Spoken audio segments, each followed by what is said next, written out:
Imagine waking up every day surrounded by a towering, vibrant canopy.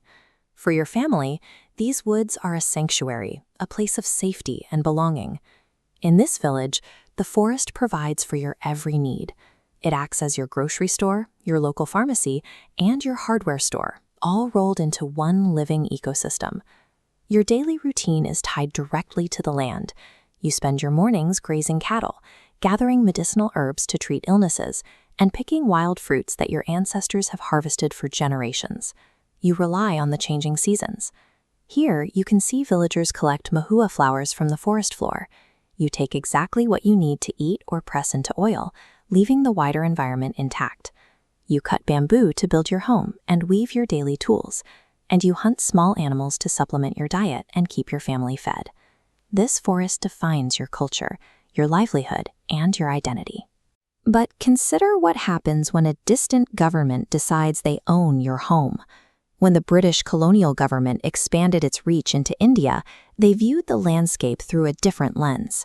They looked at these ancient trees and saw an inventory of raw materials.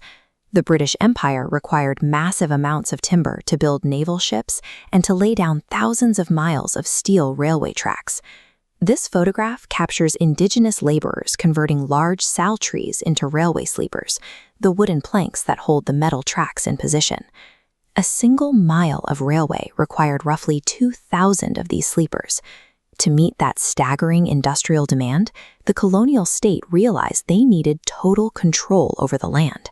So they wrote sweeping new laws.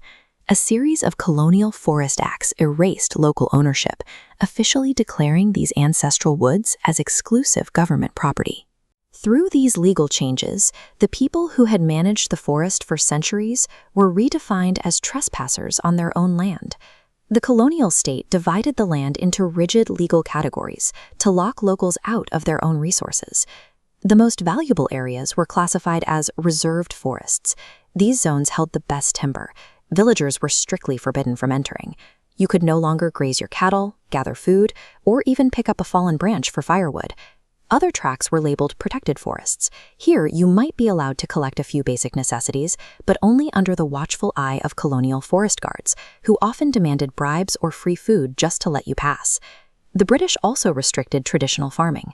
For generations, communities practiced shifting cultivation, clearing a small patch, burning the brush to enrich the soil, and moving on so the trees could regrow. European foresters saw this as a waste of potential railway timber. This is what a traditional penda plot looked like after a controlled burn. The ash acted as a natural fertilizer. But under the new laws, the colonial state banned this practice entirely. The colonial state criminalized these traditional farming cycles to secure its own timber profits.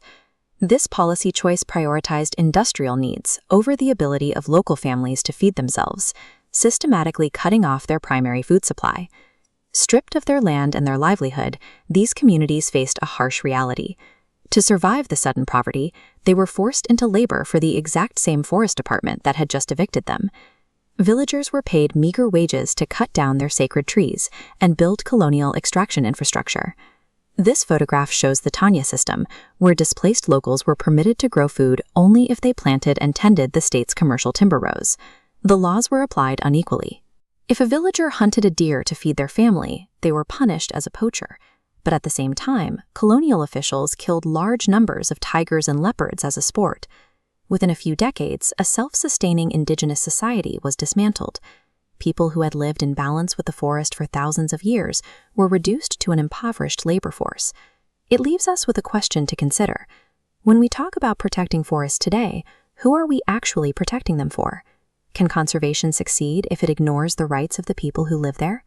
Environmental protection cannot be achieved if our solutions ignore, displace, and criminalize the communities who have called those places home for millennia.